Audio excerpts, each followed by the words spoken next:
পার্লামেন্টে বলেছিলেন খালেদা জিয়া বিএনপি একদিনের জন্য হলো তোমাকে সুখের সংসার করতে অর্থাৎ সুখের রাষ্ট্র পরিচালনা করতে দেব না। এসব কথা আমাদের মনে আছে। 1996 সালে 116 জন এমপি আমরা বিরোধিতা করেছিলাম। সেদিন বেগম খালেদা জিয়া পল্টনের সামনে রাজপথে আপনার অবৈধ কাজের বিরুদ্ধে যখন মিছিল নিয়ে বাইর হয়, মনে পড়ে সেদিন আমি বুঝছিলাম সেদিন কি অপমান যুবলীগ করেছিল। আপনাদের মনে পড়ে সাংবাদিক বন্ধুগণ, আপনারা যখন বেগম জিয়ার সে আক্রমণের ফটো উঠাতে গেলেন, সে নির্বাচনে কারণ বাজারে আমার নেত্রীকে আক্রমণ করা করেছে, সেটা আমাদের মনে পড়ে। কি কারণে বেগম জিয়াকে যেই টাকা এখনো ব্যাংকে জমা, সেই টাকার কারণে 5 বছর জেল খেটতে হলো। শেখ হাসিনা, তোমাকে অক্ষরে অক্ষরে জবাব দিতে হবে। আমরা শহীদ জিয়ার সৈনিক, আমরা স্বাধীনতার সংগ্রাম যিনি ঘোষণা করেছেন তার সৈনিক। আমরা অহংকার করতে পারি আমরা বিএনপি মুক্তিযুদ্ধের সপক্ষের দল। যারা রেখা শ্রীদেবী অমিতাভ বচ্চনের ছবি দেখে হিন্দুস্তানের সময় কাটিয়েছেন, তারা পশ্চিমকালে মুক্তিযোদ্ধার সপক্ষের দল হতে পারে না। কোন সেক্টরে যুদ্ধ করেছেন ওবায়দুল কাদের? কোন সেক্টরে যুদ্ধ করেছেন আপনার এলাকার লোকজন যারা বড় বড় কথা বলেন?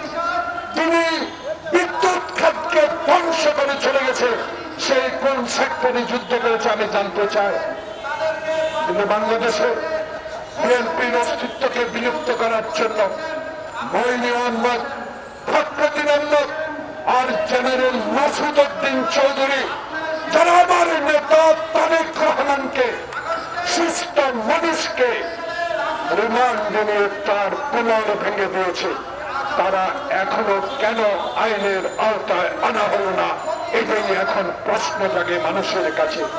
তাই তত্ত্বাবধায়ক সরকার যত স্থিরতাই তৈরি করুক আওয়ামী লীগ, কারণ তাদের কাছে এখনো লেটেস্ট 47 রাইফেল আছে, তাদের কাছে অজস্র মানি আছে, টাকা আছে, তারা এখনো সংগঠিত হবার চেষ্টা করছে। বিএনপি চোখ কান খোলা রাখতে হবে। আমাদেরকে আন্ডার এস্টিমেট শেখ হাসিনা করেছেন কিছু সংখ্যক পুলিশ দিয়ে, সেই পুলিশের প্রেতাত্মা এখনো বাংলাদেশে নাই।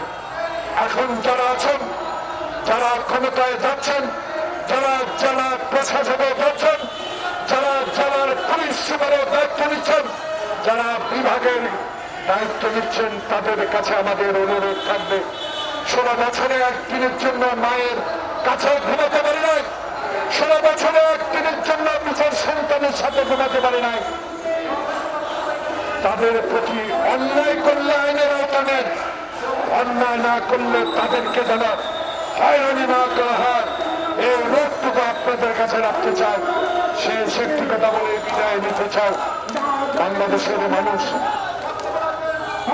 বাংলাদেশের জনগণ, আপনার কাছে একটাই দাবি, আপনি জঞ্জাল পরিষ্কার করুন, কিন্তু জনপ্রতিনিধিদেরকে সুযোগ দিতে হবে, যারা সংসদে গিয়ে সংবিধান প্রণয়ন নতুন করে করবে, পরিবর্তন করবে, এই দাবি জনগণের এখন রয়েছে।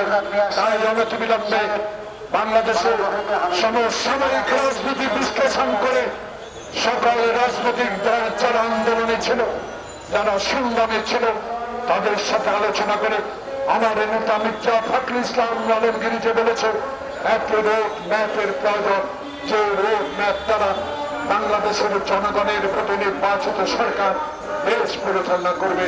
আল্লাহ হাফেজ। বাংলাদেশ জিন্দাবাদ, নবীন দল জিন্দাবাদ। আসসালামু আলাইকুম।